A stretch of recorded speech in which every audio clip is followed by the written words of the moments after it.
Well, hello, hello, everybody. My name is Dr. Harlan Kilstein. I'd like to welcome you to the webinar. We're going to be starting with Laura in just a moment. First, I want to welcome you, and I want to show you something. On the right-hand side of your screen, it says questions. And if you have questions at any point during Laura's discussion about intuition mastery, I'd like you to go ahead and type your question in over there. So just to get this going and see that you can practice, how many people can see the screen that says intuition mastery? If you can, type in the word yes or I can see it. Okay, I'm seeing all the yeses come pouring in. Great. We always want to make sure that you're following. Okay, and somebody said yes from Toronto. So where are you all from? Type in the name of the city where you are from. Love to see that. Fort Worth, Bushnell, Florida, Vancouver, Dallas, Cleveland, Denver, Massachusetts, Westfield, Grand Prairie, Texas, Isle of Palms, Bristol, Carlsbad, London, New Rochelle, Covington, Singapore. Anthony, thank you so much for coming so far. Australia, that's incredible. Welcome, Denver. Australia, another one. Gypsy, thank you so much for joining us. Navarre, oh, they're just flying in. Okay, well, now you guys know how the question works. I'm so happy there are people from all over the globe joining us tonight. And now allow me to introduce our speaker. Now, I've known Laura for about 5 years, and she is one of the most gifted and talented people that I've ever met. And Laura has a very keen sense of intuition, and this webinar tonight is really a labor of love. So without any further delay, allow me to introduce Laura Elisebeth presenting Intuition Mastery. Thank you, Harlan. Hi, everyone, and welcome to our introduction class. So we're going to go ahead and get started with this class. We're calling this introduction class Growing Your Intuition. And just a little bit of background on me and how I started really developing my own intuition. I've been in the process of doing an intuitive practice now for about 20 years. And in that 20-year period, I've gotten a lot of insight into what really works well for people when they're setting out to develop their intuition, why they should be setting out to develop their intuition in the first place. I believe that's a skill that we can all master. Intuition is available to all of us. It's our sixth sense, in a way. So this class is going to teach everyone how to grow their intuition, even if you don't feel like a gifted intuitive in any kind of a natural sense, because I certainly didn't when I started growing my own intuition about 20 years ago now. So over the years of studying how intuition gets grown and developed, I found that really there are 3 main foundations to your intuitive practice. And so basically we're going to cover each of these foundations in today's class for you. So we're going to go into a lot more detail on each of these foundational pieces.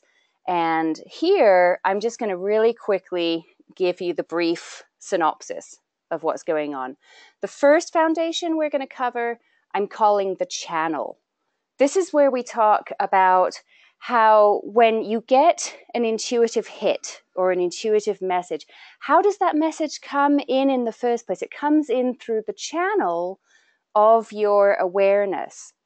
Now, a lot of people, when they're developing their intuition, they notice that it's easier for them to start receiving or understanding the intuitive information that they're getting in one way versus another way. For instance, a lot of people say that they sort of hear what their intuition is telling them. Other people say they see quote unquote see what their intuition is telling them. And there are so many different ways that our body gives us sensation grounded in our senses in one way or another that people can receive intuitive information in. Some channels of information are going to come in more easily than others for you. So we're going to discuss the importance of the channel, because there are really so many different ways to start feeling and sensing what your intuition is trying to tell you. It's kind of like starting a conversation. The first thing that we need to do when we begin a conversation with our intuition is we need to make sure that our channels of communication are clear. Just like if you to get on the phone with someone and maybe your cell phone reception, your signal isn't so great. You hang up and you try again and you get a better signal, better reception. It's kind of the same with our channel for our intuition in a lot of ways. So we'll talk a lot more about that. That's where a lot of our discussion this evening is going to center on our energy body. The second foundation that we're going to show you how to build in your intuitive practice is the foundation where we really focus in on what exactly the form of the intuitive message is for you. This is the section where we're going to talk about divination tools.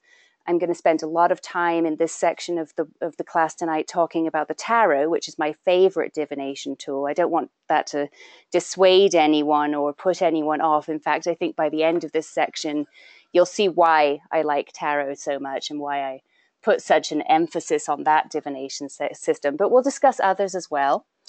And we'll really just get to the bottom of how the language that your intuition speaks to you in is really, really important.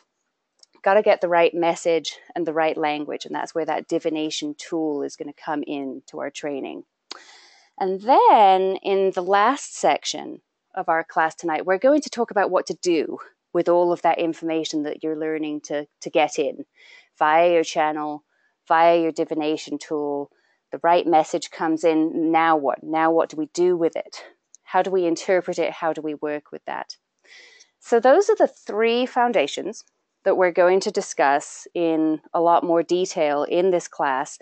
And I really find that when you're developing your intuition, you need every single one of these. You need all three of these.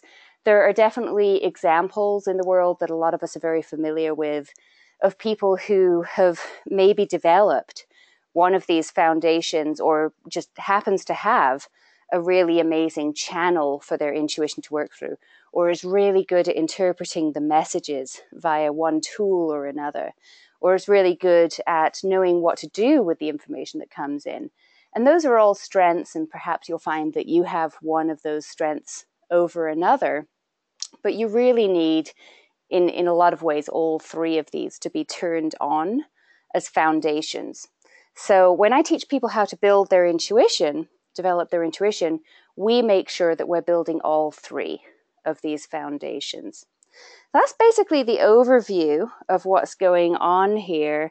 I'm going to move into developing the idea of the intuitive channel now, if there aren't any immediate pressing questions, but feel free to type any questions that you have during this whole class in, and Harlan's going to go ahead and keep me updated about questions as they come in. Do we have any right now, Harlan, or am I good to go on with the channel slides? Okay, there is actually a question. Okay. And the question is, are there people, trying to read the question, are there people who develop one of these areas more powerfully than another? Yeah, examples of this would be, well, I have some people that I know just through psychic communities and intuitive communities, and also personal friends now, who are definitely very, very gifted, powerful, what I would call natural psychics or intuitives. And these are people who really didn't work to develop and build their intuition like we're going to be talking about doing today. Everyone can work to grow their intuition, just like you can go to a gym and build a muscle or a muscle group, or you can build the intuition in a very similar process. But some people are very much naturally gifted in one area or the other, or sometimes something happens in their life and they become a very powerful intuitive or psychic. And a lot of times it seems like people who get that ability or gift without going through the same process that most of us would go through to actively build, they can be people who have experienced some amount of trauma in one area of their lives or another. In my experience, like I have one friend who comes to mind who had a really extensive brain hemorrhage, and she died in the emergency room 3 times. She remembers going up and sitting with figures that she describes as archangels and came back completely and utterly psychic. I don't know anyone with as finely honed and powerful of a psychic ability. And that, in a sense, obviously has a connection to what happened there with her brain hemorrhage. She wasn't so psychic before the accident. After the accident, all of a sudden, completely lit up. We have experiences with people who perhaps, go to energy vortexes in places like Sedona, Arizona, or some of the stone circle complexes, and report having heightened intuition as a result of those things. And those are absolutely, fascinating stories. But the thing that I want to bring into this training is a way that we can really make a powerful intuitive sense available to all of us, not just the exceptions to the rule.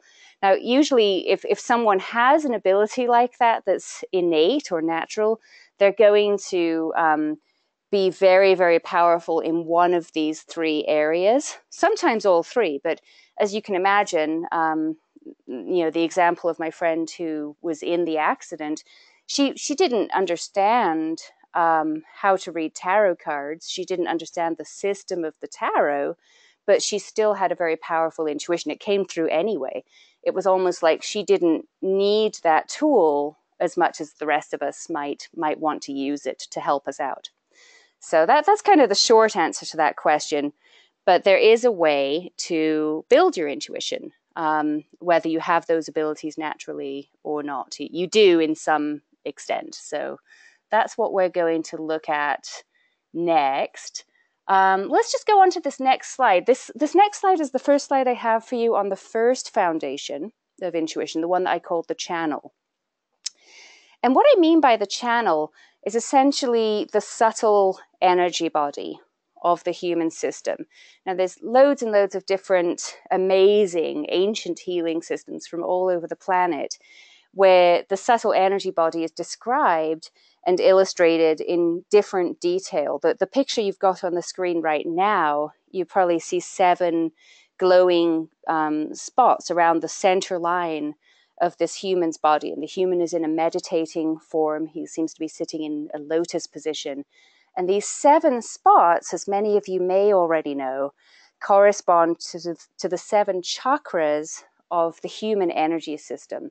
And we know about the 7 chakras in the West now, even through yoga classes that many of us have been to. Yoga in the West has picked up tremendously over the last 20 or 30 years. So this is the chakras, the 7 chakras of the human energy system, used to not be so familiar to a lot of people. These days, I feel like it is a lot more familiar to a lot of people. But essentially, these 7 chakras are probably the most well-known part of the human subtle body energy system, just because we see them so much. There are a lot of other really interesting studies in the human energy system from other amazing healing arts from around the world. In the trainings that I've got, we also look at meridian lines. These are lines of energy that go throughout the body, and they're studied a lot in Chinese medicine. And we also look at acupressure points for the same basic reason. We also look very, very extensively in a more in-depth way at the chakra system. So what the chakras and anything that you can really describe about the subtle body energy system are really doing for us is they're putting our experiences as human beings into the context of where we might actually experience those experiences energetically. For instance, each of the chakras corresponds to a different set of experiences and energies that a human typically will encounter in their life. The one right down at the bottom of the spine, the very bottom there, is red in this picture, represents the root chakra or the base chakra.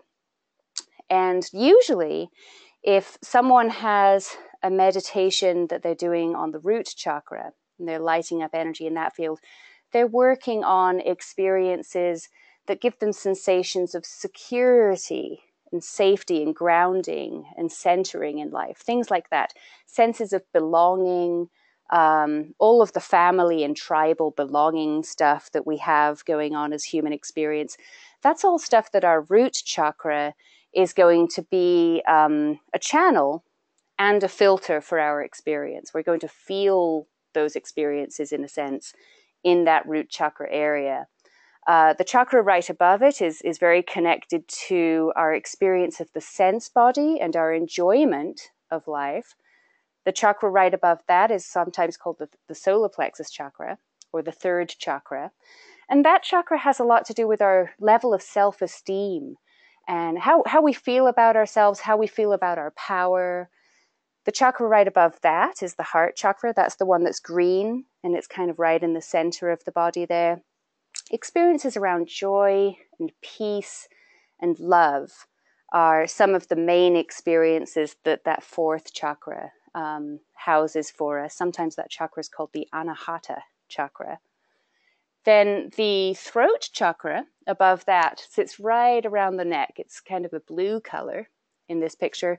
And that chakra is the seat of all of our experiences to do with communicating with ourselves and other people, with words, with thoughts that we feed ourselves, what we listen to, what we speak, our sense of speaking the truth, all of that stuff really gets to live and hang out around the throat chakra area. There's actually two chakras above the throat, and they're kind of tricky to see in this picture because the last one at the top just sort of becomes light at the top of the figure's head. But you can very clearly see the third eye chakra in this picture. That's depicted in an indigo purple in the very center of the head.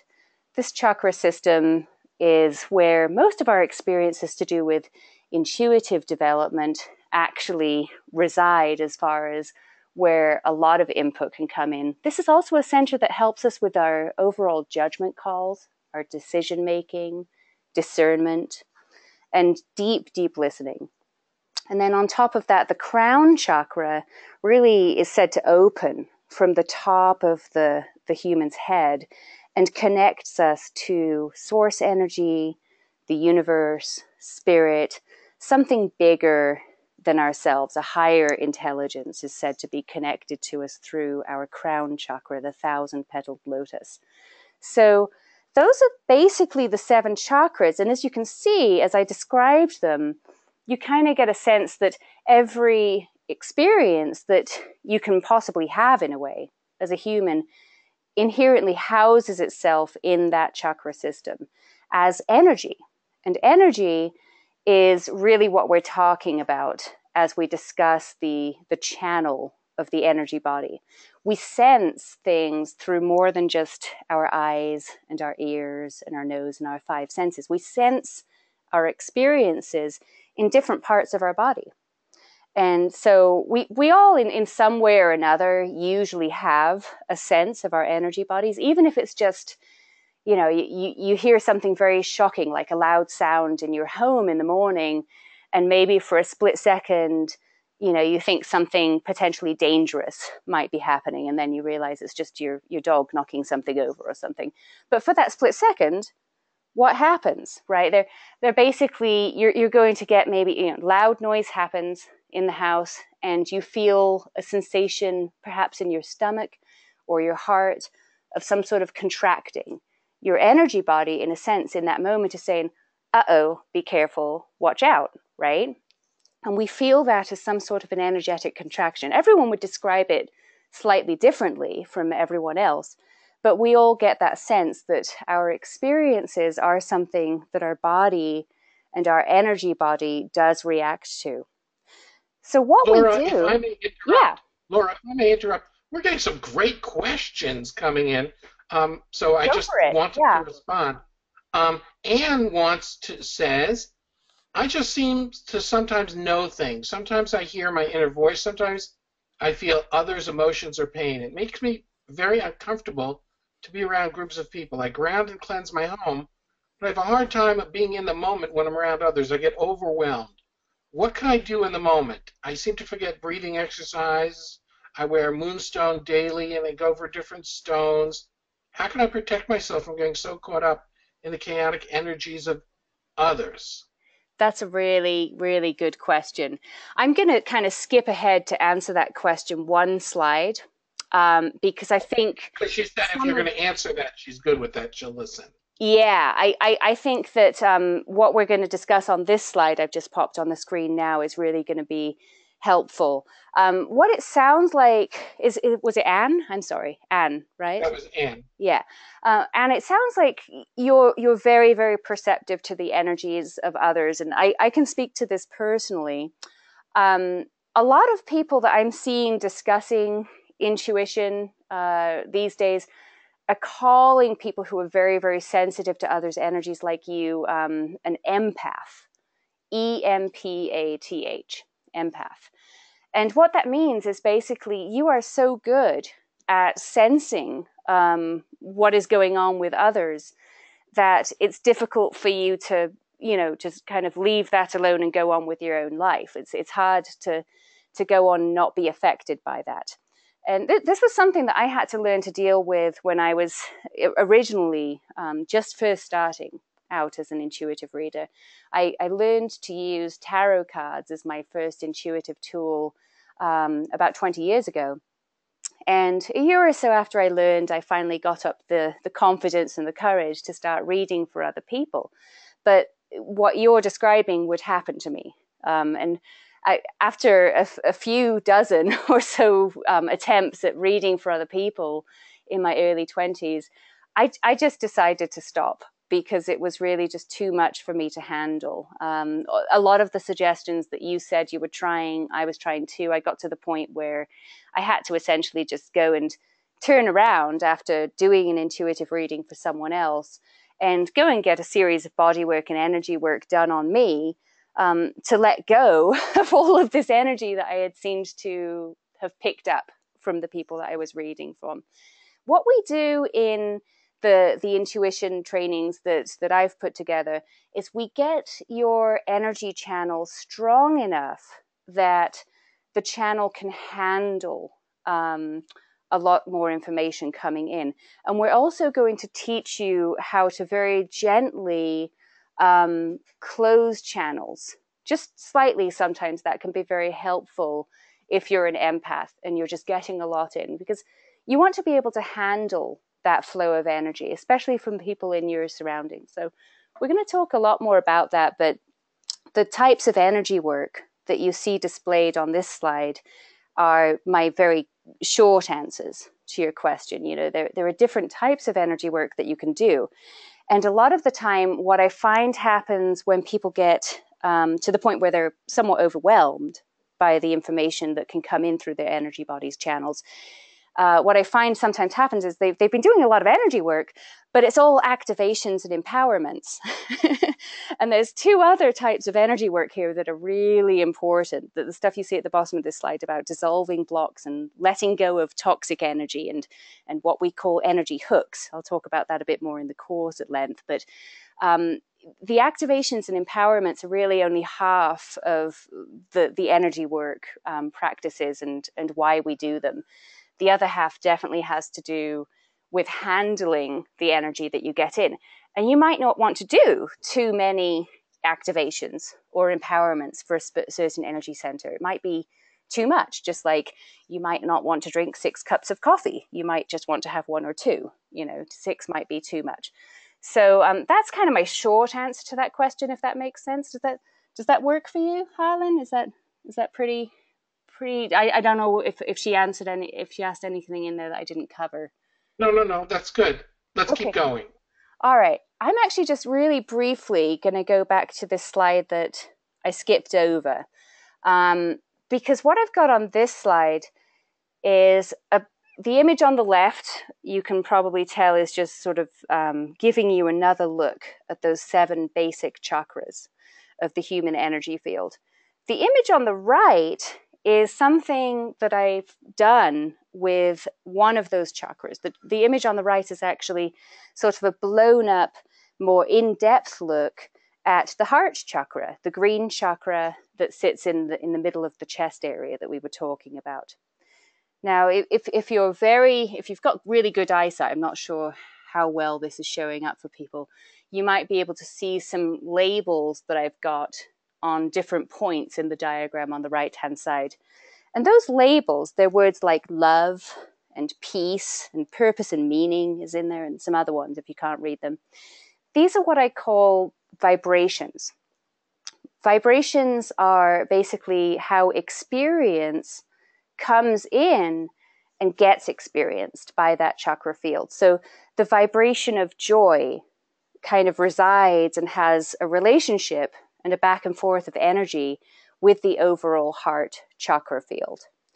And in the chakra intuition system that I'll talk about a little bit more later on, we actually go into a lot more detail on each of the specific vibrations in each of the 7 chakras. So this is just one example that I wanted to pick out because the 7 chakras is kind of where it starts.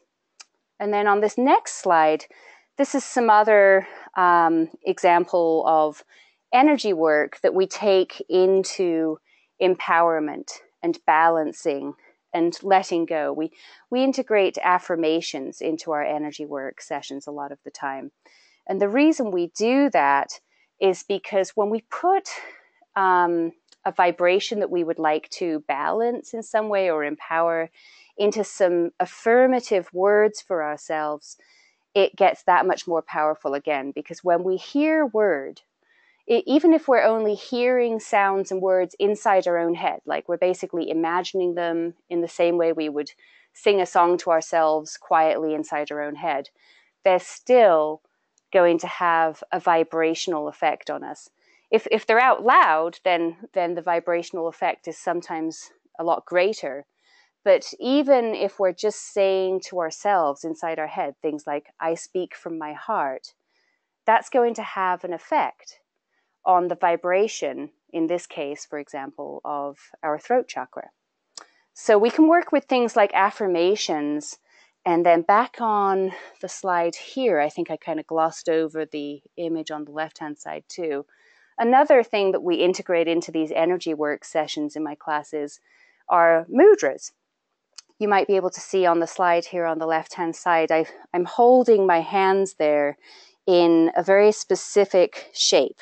I've got fingers connecting at different points, and all of this, this shape that you see here is called a gesture or a mudra of the hands. And connecting the fingers and the fingertips and the overall shape of the hands in different ways activates different acupressure points, connects to different meridian lines, those lines of energy that I was talking about that flow through the body that we get to study in Chinese medicine. And they also connect to specific chakra centers in the body. So we'll work in mudras and affirmations and some other very powerful tools into the energy work sessions that we do in order to really brighten your overall energy body's channel. And all of this work really helps you to be able to not only manage your intuition, but just really grow your intuitive channel in a way that the messages that you're going to be bringing in are as clear as they can be, and you can handle the messages that are coming in as well. So that's basically, I think, the slides I have here for the energy body. Oh yeah, this is the last slide I have in this first section on the channel. So might be a good might be a good slide to just check and see if we have any other questions before we move on, because the next thing I've got coming up here is the second point, all about the messages. I would keep going because time is a precious thing, and we're about halfway through, so let's keep going. Okay then. So we've just covered basically the importance of building that foundation of your channel, the channel of your energy body. And the next thing we're going to look at is divination tools and how this message actually forms, the language, if you will, of the message that we're going to practice receiving with your intuition. And then finally, we'll go ahead and talk about what to do with those messages at the end. Okay. So this is going to be probably the bit that I could expand into a full hour. So I'm going to keep it really brief, and I'm going to make sure that Harlan keeps me on track time-wise with this next, because I'm going to talk about the tarot for a minute, and I can get a bit carried away when I talk about the tarot. I also want to just briefly mention keeping an intuitive journal with what you do with those divination readings in that section, and what to ask in the first place. Those are all important questions. So the divination tool, let's discuss that first, and we'll discuss the divination tool of the tarot and why I really rate that divination tool more than most. So there's lots of different divination tools that you could use in an intuitive practice, and they all basically are doing the same thing for us. They're serving the same purpose. And that purpose is to give us a tool that we can randomize. If you're dealing with a deck of cards, like a tarot deck, then randomizing can happen by shuffling the cards. If you're dealing with a bag of rune stones, you might shake that bag up and draw one from the bag and not know which one you're drawing, because you do that in sort of a blind way, the same way that you would read a card. And that randomizing is important because it kind of takes our conscious mind and our free will out of the equation of whatever message wants to come through. And that's important because we want to make sure that the information that we're getting through really isn't from our conscious mind. It's from our unconscious mind, or our big mind, or the universal mind, which is a lot more, omnipotent or all-knowing than our little ego self-awareness. So the divination tool gives us that gift. Now, the thing is, there are loads and loads and loads of different divination tools that you can choose from. Why I prefer the tarot more than other divination tools is because, to me, it seems like the most complete system to work with. Imagine if you're composing a symphony, but you're only allowed to use 5 notes out of the 8 in the octave, and you're not allowed to use any of the half notes at all. The symphony that you would be able to compose wouldn't be as nuanced and as complete feeling, perhaps, as if you had been able to use all of the notes available to you. And the tarot deck versus oracle decks or other divination tools kind of feels like that to me. The reason is, if you're using something like rune stones or an oracle deck, you usually have maybe a couple of dozen to a few dozen cards or stones available to you in that divination system. An oracle deck is typically somewhere between 20 and 40, maybe 50 cards for a really big deck. And it's kind of the author's own imagining of what's going to appear on those cards that you're drawing. What happens in the tarot is something far more extensive. The tarot deck has a full 78 cards in it.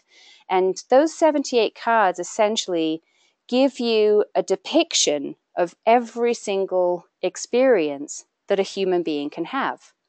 And the combination provides even more, subtle variation on all of that. So it's a very complete system.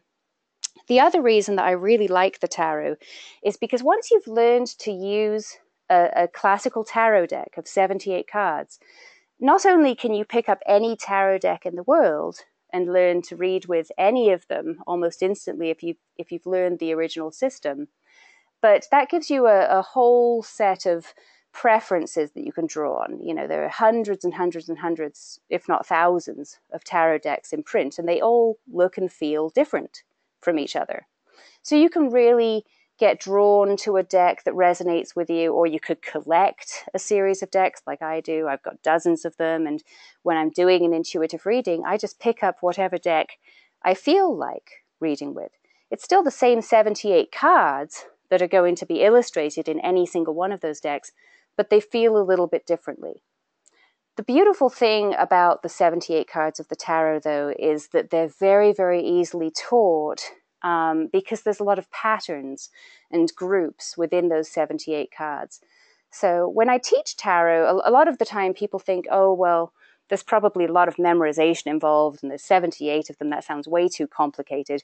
And it's really not. It's actually much simpler than trying to just pick up an individual oracle deck and learn it.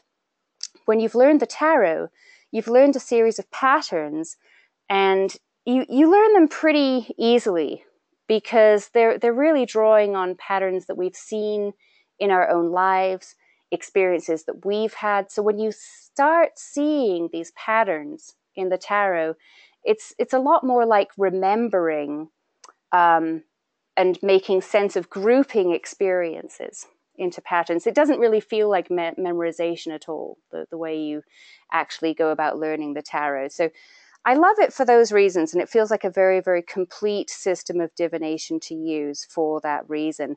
And for the same reason that you might not want to compose a symphony with 5 notes in it, you might not want to do an intuitive reading without all of the information that could be coming in being able to come in. So it is hands down my absolute favorite divination tool for that reason.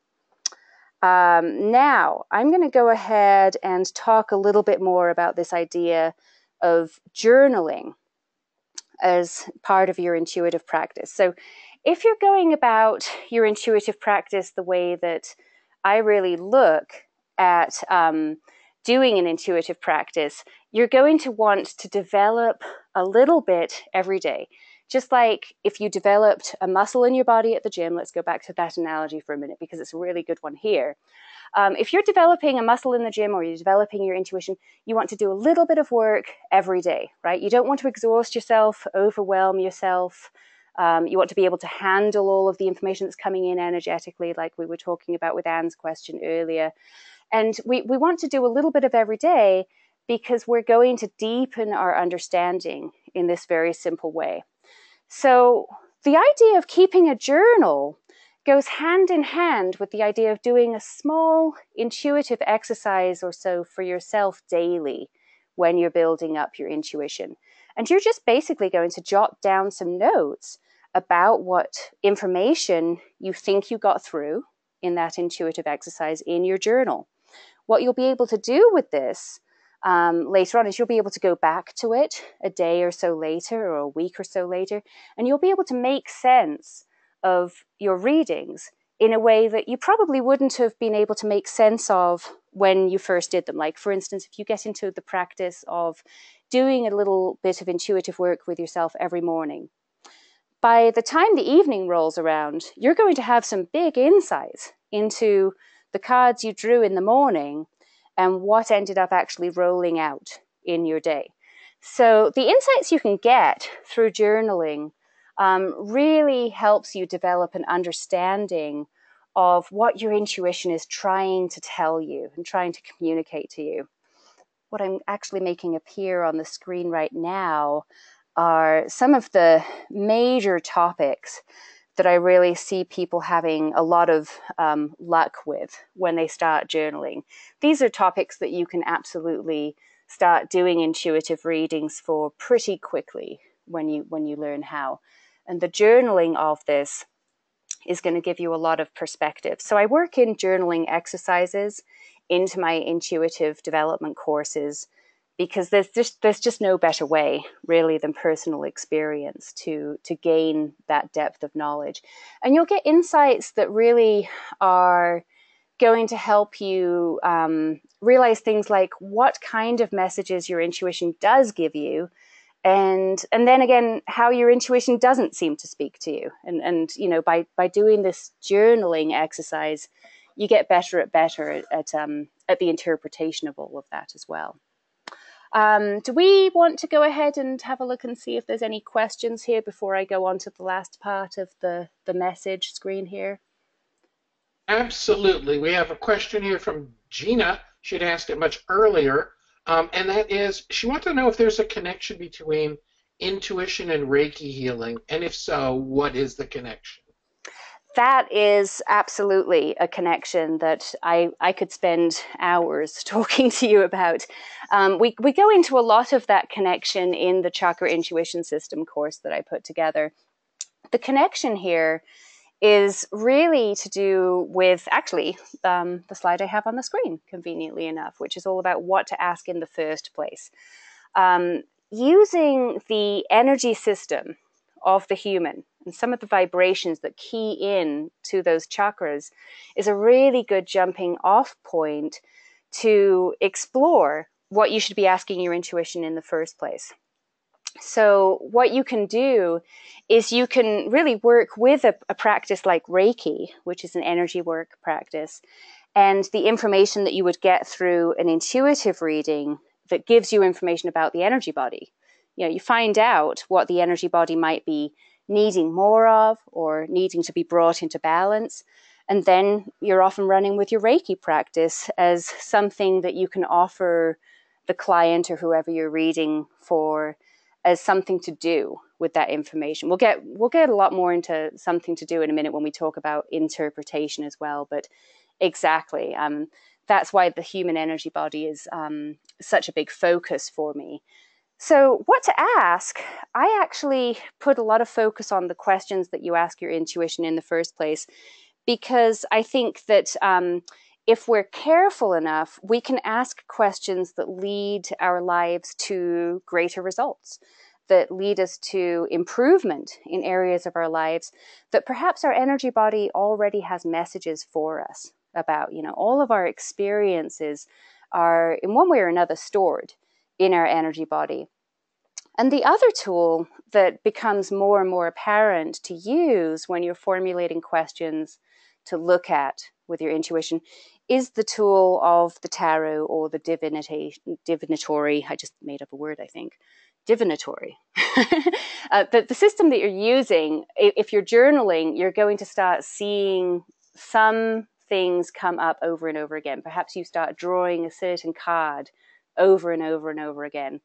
And so from your practice, then you'll start getting really good ideas about where your intuition is kind of nudging you to go with what questions to ask first. The important thing is really to begin the conversation with your intuition, to open up and start doing intuitive readings in the first place. And then once you have that conversation going, once you have that dialogue, what to ask becomes more and more apparent as you go along.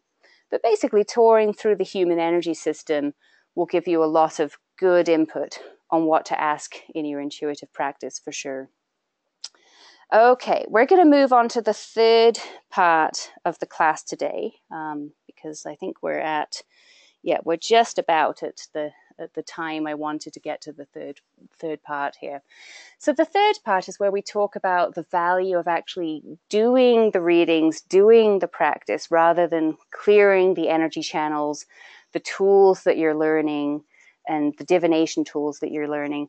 What do we actually do when we have had a reading? How do we receive a reading? What do we do with the information that we get given?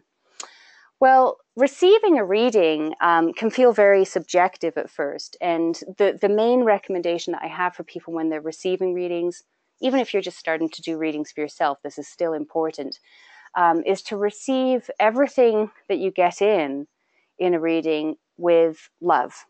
So there's basically two ways that you can receive information. Right? You can receive information in love, or you can receive information in fear. If you receive the information you're getting in love, then your energy, your overall energy, is going to expand. And you're going to come up with expansive questions for your intuition. Questions about how you can improve, how you can make the most of what seems to be going on. If you approach them in fear, then you get contracting energy, and you'll come up with questions that kind of hold you in negative patterns. So always very important to receive the information that you're getting in that expansive love vibration overall. There's also a real value to observing other people's readings being done. And this is why in my courses, I always do a lot of example readings now. Because if you take yourself, the subject of yourself, out of the reading, then you get a much more impartial lesson on what's actually going on in that reading. You know, if it's too close to home, it can really influence you. So those impartial readings, observing other people getting readings done, and doing readings is a very, very powerful thing to do to develop your skill as an intuitive reader.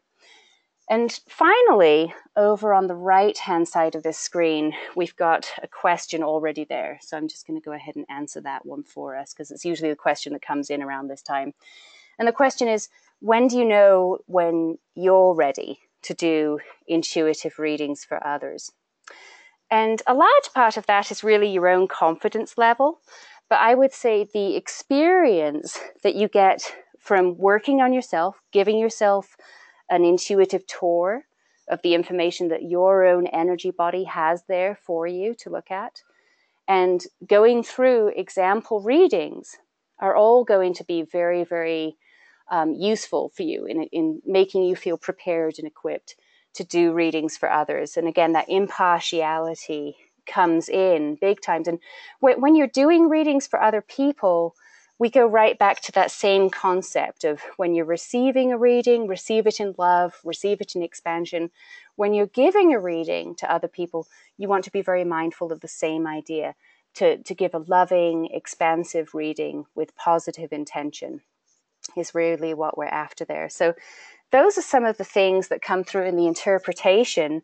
And to go back to the person with the question about Reiki, this is also the part of the reading where you really have the opportunity, whether you're the person getting the reading done or whether you're the person doing the reading, you really have the opportunity to guide the querent, which is the name we give for the person getting the reading done, into what to do with that information.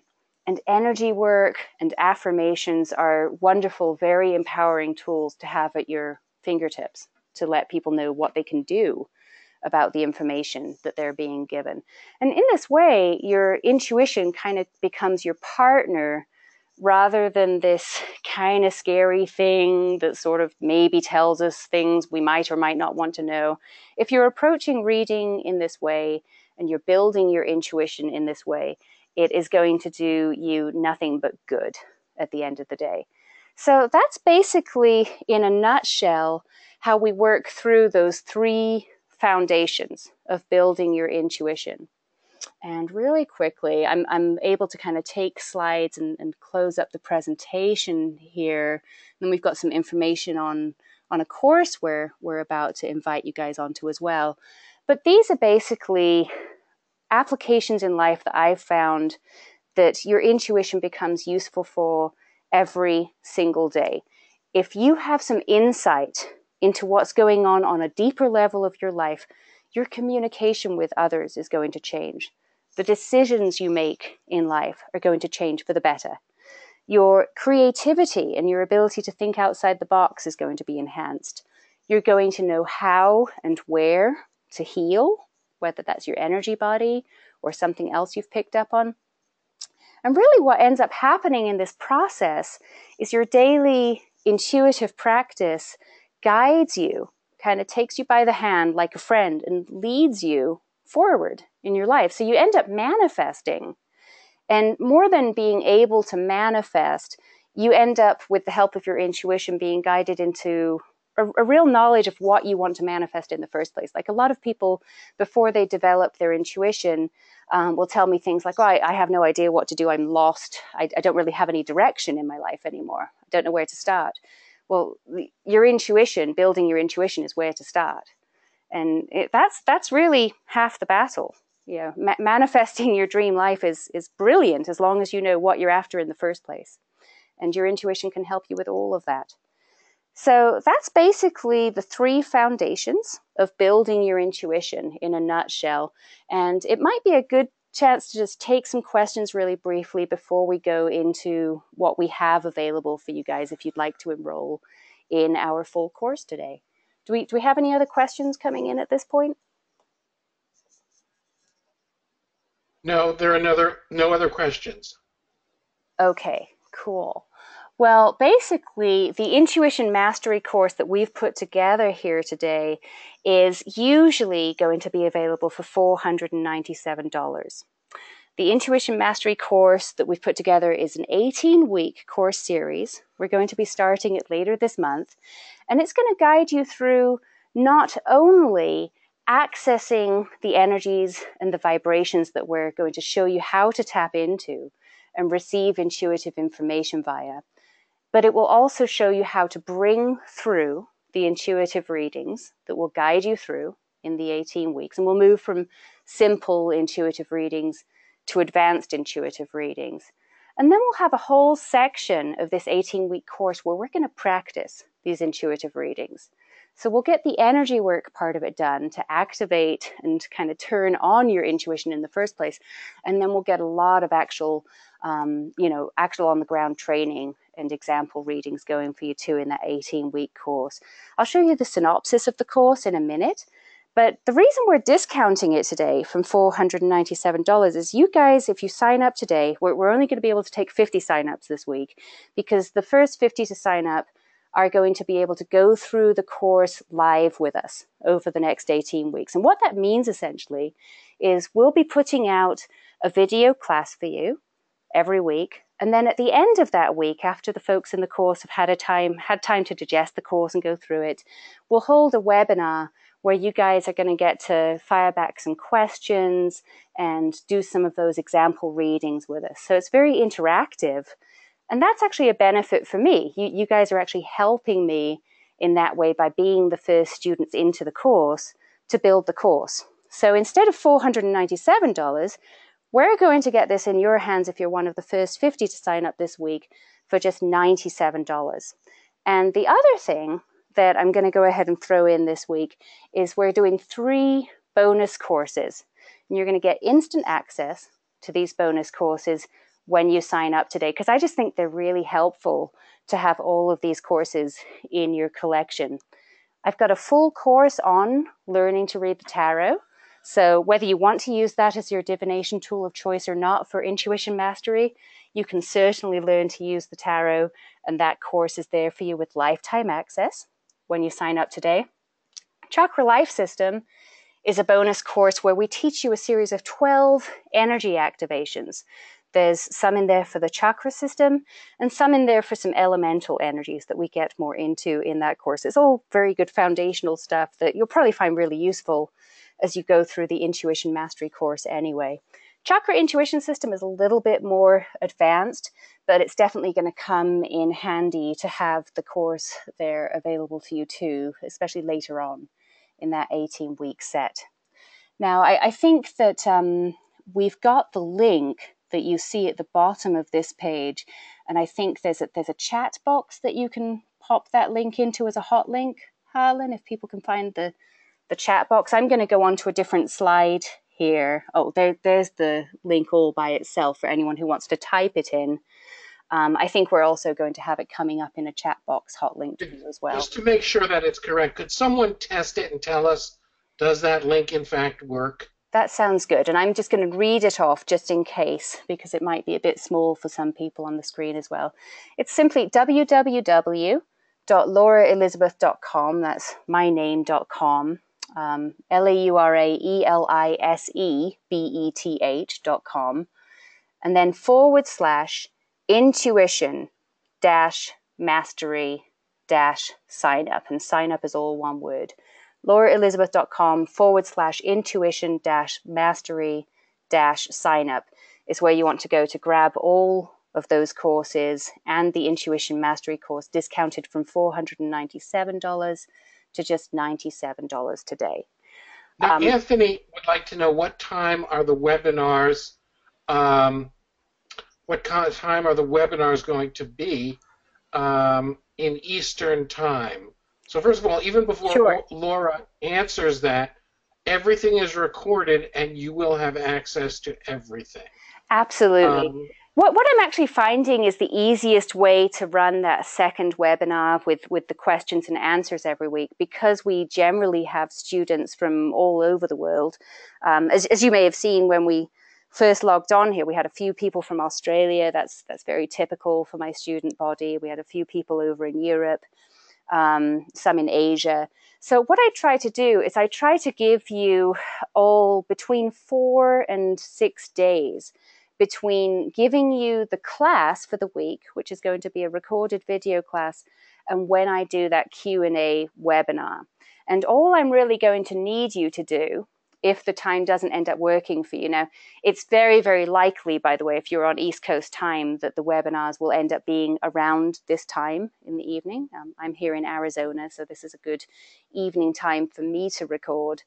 But as long as you submit questions, and we'll give you ways to submit questions for 4, 5, 6 days beforehand, after you've received that week's class material, you're going to be ensured basically that those questions make it onto the webinar. And then that webinar will be available for you. So even if you don't catch it live, there's a very good system for you to be able to get your questions in and have them answered promptly. No problem at all there. This is just a slide I put together kind of detailing some of the subjects that we'll be going through in these 18 courses. On that sales page where you can actually sign up for the course package, you'll also see this. So I'm not going to stay on here for too much longer. But yeah, that's basic. Here we go. I'll just kind of put it on this slide for finishing up questions here, because on this slide, okay. We've got some really good questions here. Sure thing. We've got some great questions. Thania wants to know what we were talking about issuing a certification with the completion of the 3 courses. I'm sorry, with the of the entire program. Of certifying people in intuition. Brilliant. You're one step ahead of me, Thalia. That was going to be a little surprise for everyone later on. And Bonnie, welcome and thank you for joining. So I can't see who's coming in, but remember there are only 50 people who take advantage of it at this price, and then it goes back up to the regular price, and you lose the bonuses. Absolutely. And the reason I really do need to keep it to just 50 this week is because of that interactive part where you guys are actually going to get to formulate questions and have quite a bit of interaction with me in this 18-week course. And I just wanted to make sure you got the private message that I sent to you. So if you did, let me know that you did. Just type in. Okay, great. Thank you. Thank you. Brilliant. Yeah. So, and just so you guys know, all of this coursework, these 18 weeks, if you're not going to be around, if you have a busy spring coming up, all of this is going to be recorded for you and available in recorded video classes that you have a lifetime of access to after we're done. To go back to the question on the certification and everything, what I'm finding, the more I teach courses to do with intuition or to do with tarot card reading, is people are coming up with this question a lot. So that is something that I definitely do have in the works this year for everyone, and these courses will be counted towards that. The other thing that some of our previous students have had the idea with that we'll probably explore a little bit this year is the idea of a directory and a group where you guys can connect with each other and practice readings on each other at a certain point. And definitely the directory service is something that we're looking into as well for our students. So all of that's definitely in the works. But yeah, Intuition Mastery, even if you aren't available to take all the courses week by week exactly when we are going through them as a group, they will be there for you in recording. You will always have access to them. So that's definitely something that that helps a lot of people figure out whether this is a good program for them or not. Yeah. May I say something? Sure. So first of all, number one is I'm here. I don't, as they say in the South, they say in Memphis, I don't have a dog in the fight.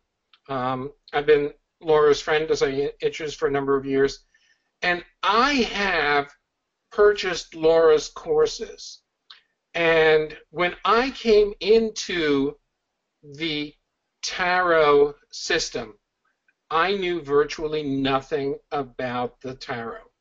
And the level for someone, especially who's come, like someone who is coming without the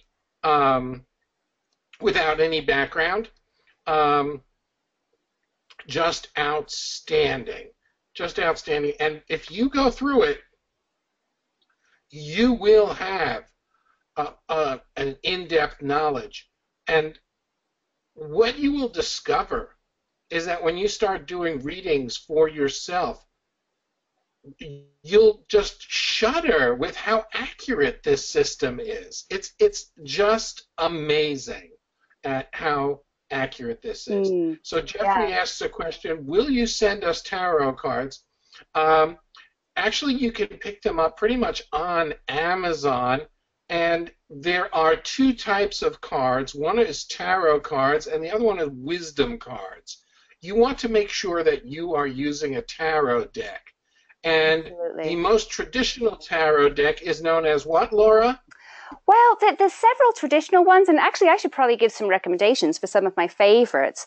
If you guys have a Barnes and Noble store close to you, if you prefer to actually see and have a look at actual decks in person, loads and loads of people are totally happy shopping on Amazon. But there are some decks out in just any Barnes and Noble store. I went and walked into my Barnes and Noble before this webcast earlier this afternoon just to see what was on offer.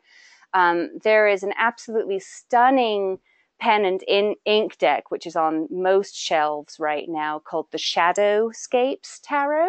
That's definitely one of my favorite more modern decks.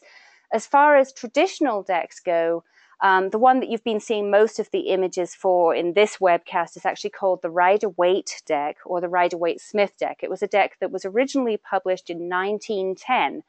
Now, I wouldn't say that that's actually the most original tarot deck that you can get your hands on, because there are much earlier tarot decks than that. But the Rider-Waite, or the Rider-Waite-Smith deck, as it's often called now, Smith is the surname for the illustrator, who was actually a woman, incidentally, and she was sort of left out of the information about the deck at first. Rider was the original publisher, Arthur Edward Waite was the creator, and we don't know how much information Arthur Edward Waite actually gave Pamela Smith when she was actually designing and illustrating that deck. But what he was doing back in 1910 was he was gathering information from all of these older decks and systems that was coming up and coming through esoteric brotherhoods, and some of you might have heard of societies like the Order of the Golden Dawn, and all of these esoteric societies that would use tarot decks. What Arthur Waite did is he kind of universalized a lot of those concepts. And when Pamela Coleman Smith illustrated that deck in 1910, what she did is she opened up this whole new world of potential for others, other artists who wanted to interpret and illustrate the tarot deck. So today we have hundreds of amazing tarot decks out there. Some of the other ones that I really rate and I would really encourage anyone to get that are more modern include that there's a deck by Joanna Powell Colbert called the Gaian Tarot, Gaian. That's a modern deck, but it's lovely, and it follows the same 78 archetypes. I really, really do enjoy looking at that one because it's just a really beautiful deck. I also like, as far as traditional decks go, I really love the feel of the Connolly Tarot, Connolly.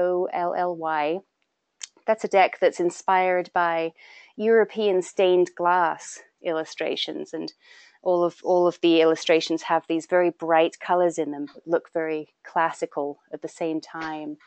But you can literally go and see what decks attract you, and you can definitely feel free to choose any deck as long as it has 78.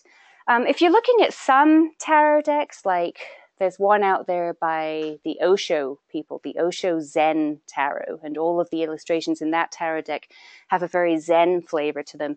That deck, I believe, actually has 79 or 80 cards in it.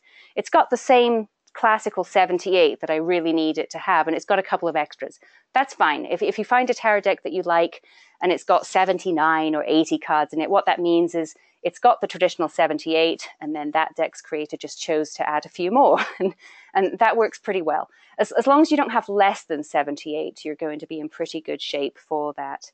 Another place where I love to have a browse around and look and see what they have come in is I've got a pretty large used bookstore here, and I'm in the most rural county in the United States, so I'd imagine most people have a pretty good used bookstore resource around them as well. And that can be a really neat place to go and find decks that might not be in the Barnes & Noble, or perhaps might even be out of print, which can be really fun.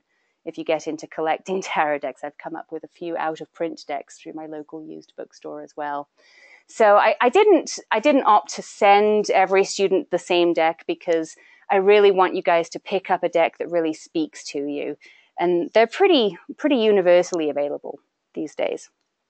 I've dropped a couple of the links to the Rider-Waite deck and to the Conley Tarot deck in the chat box. Thank you. And also, I'm going to drop in one more time the link to Laura's course. You're going to want to jump on that if you want to get in on the bonuses, which makes it really worthwhile. Yeah, it would be really worth it to spend some time at least having a look at Tarot for Beginners and the Chakra Life System, because both the tarot as a divination tool and the energy body are going to play into what we do in Intuition Mastery.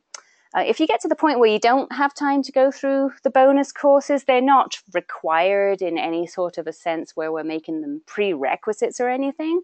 You could certainly also go through them at the same time, but they're really great resources for if you want to go a little bit more deeply into the material, or you want to, maybe you get into the Intuition Mastery course with us and you start exploring some of the intuitive readings that we're going to be guiding you through. And you discover something that you just get really curious about and you want to spend some more time on for yourself personally. That's the kind of time that you'll probably find the bonus courses to be really useful. So I do sell all of these courses separately at some points. At the moment, I have them all just off the market, and the only thing that I'm actually enrolling right now is Intuition Mastery. So at the moment, the only way to get Tarot for Beginners and Chakra Life System and Chakra Intuition System, for that matter, is through the bonuses on this sign up here for the first 50. So that's why I'm putting them in there. They really are very good supplemental courses to just have. And again, you have lifetime access to all of those. The Chakra Intuition System as a course, I do want to just caution some people on, though. You might want to hold off on looking at that. Don't look at that one this week. It's a bit more advanced. But there's a whole workbook of spreads, intuitive readings and spreads that you get in the Chakra Intuition System for each of those. I think there's about 80 different vibrations that we show you intuitive readings for. And we're going to guide you through some of those as we go through Intuition Mastery as examples anyway. But that 80 spread set is just invaluable if you want to do deeper work as you get more into the course material here. Great. So I'm just going to read this link off one more time, and I think we've got it up there several times as well. It's www.lauraelisebeth.com/intuition-mastery-sign up. And check your spelling on Elisebeth. It's Elisebeth. Okay. Laura has just signed up. Can't wait. This was really great. Welcome, Laura. Thank you. And Jen asks a question, and something worth looking into. And that she says she's a licensed massage therapist. Are there any CE credits for this course? I would say no, not at this stage. Right. But you know what, Jen? It's something we could look into for you. Absolutely. That would be terrific. That would help a lot of people.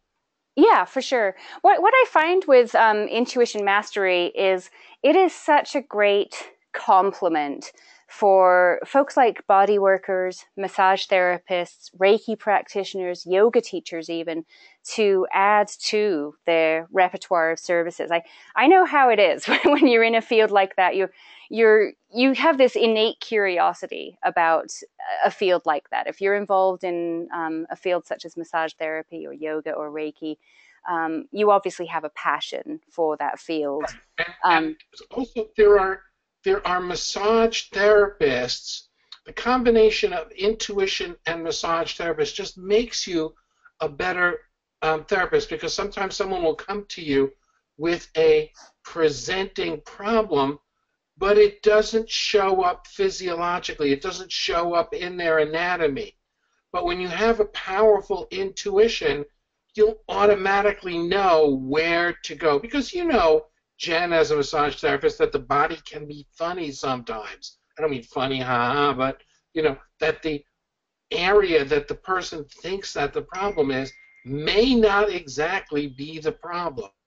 Right. So the combination of intuition and body work is a great combination as far as I'm concerned. It really is. And a lot of the tools that we're going to give you to work with the energy that you uncover and start working with in intuition mastery is completely applicable to a body worker working in that kind of a setting. For instance, we will be showing you energy activations and energy release sessions. And I think at a certain point in this presentation, I put a whole slide of affirmations on the screen. I think the affirmations were affirmations for helping with various aspects and vibrations of the throat chakra. That was the one I put on the screen today.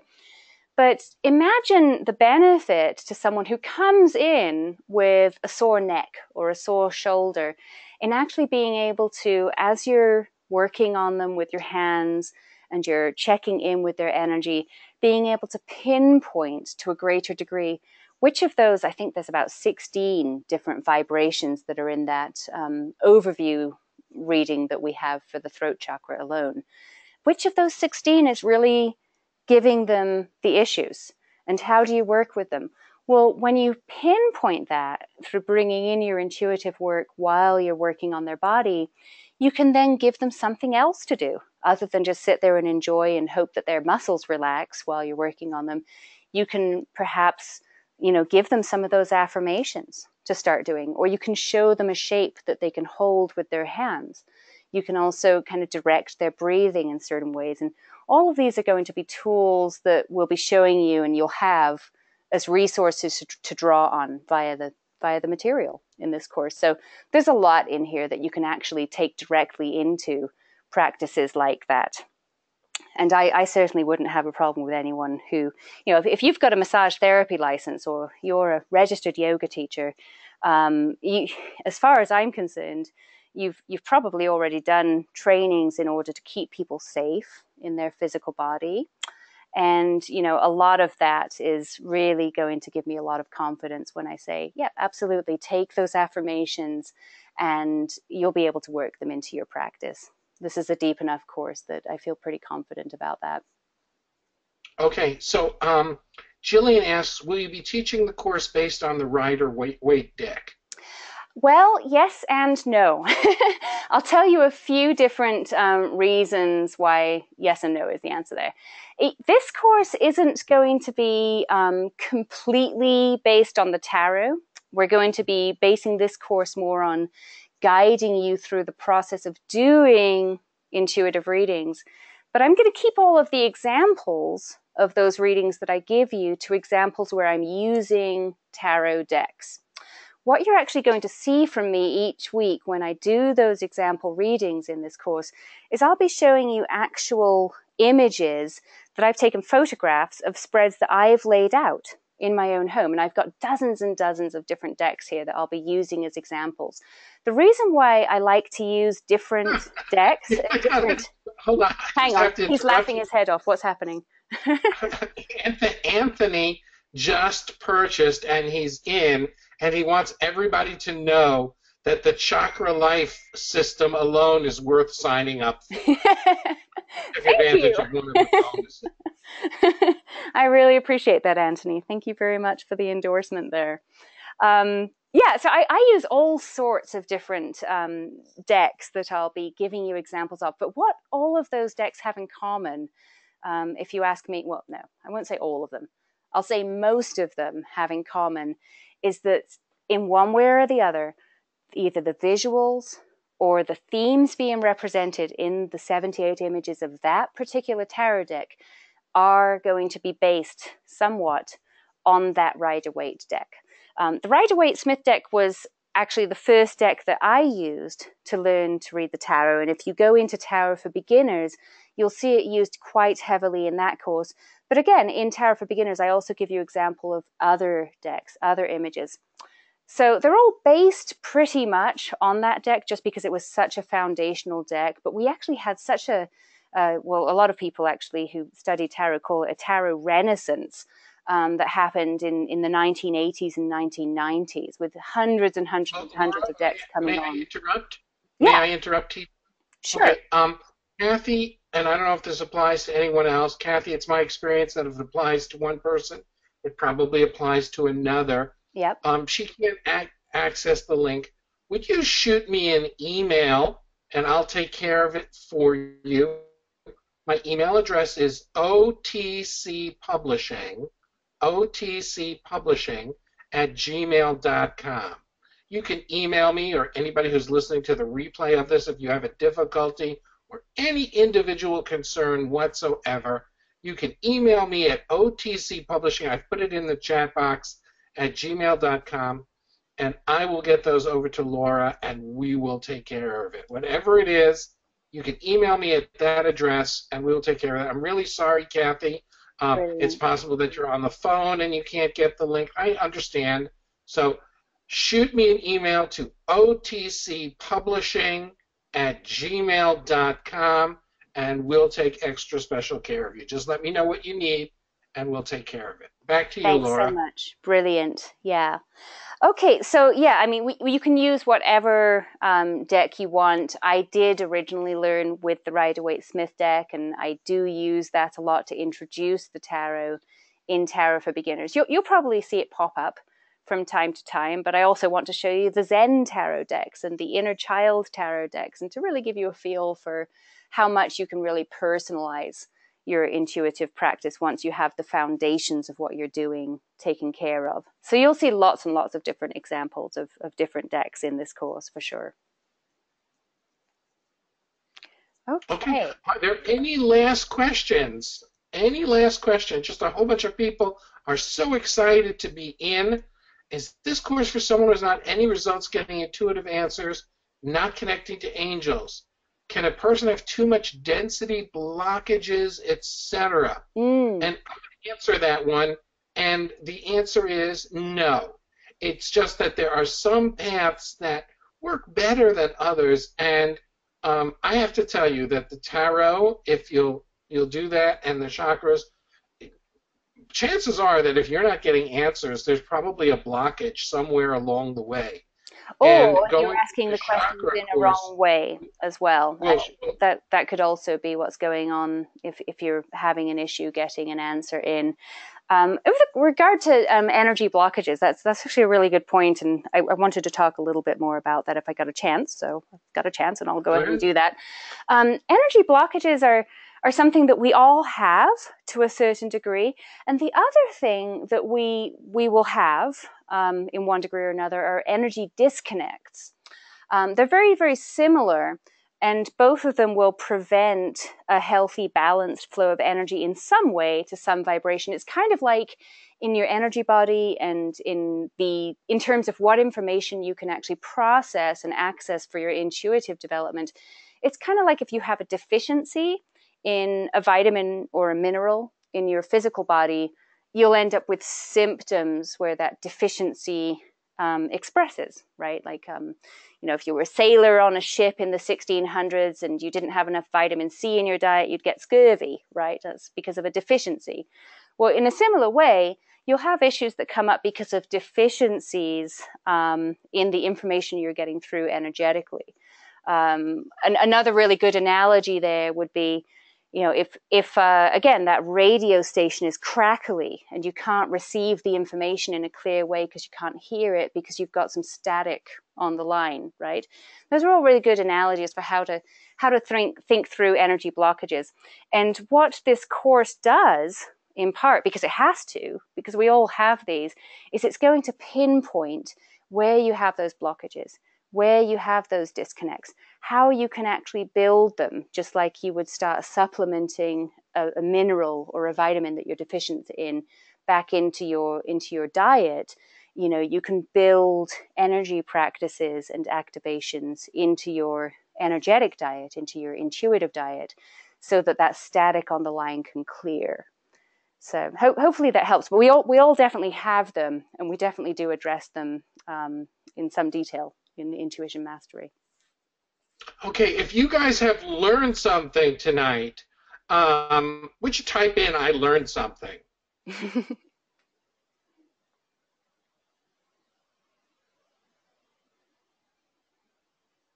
Okay, okay, learn. I said I didn't learn something. I learned a lot. I learned something. I learned. Aw, Uh, Fantastic. They're just pouring in. So we lovely. want to urge you one more time.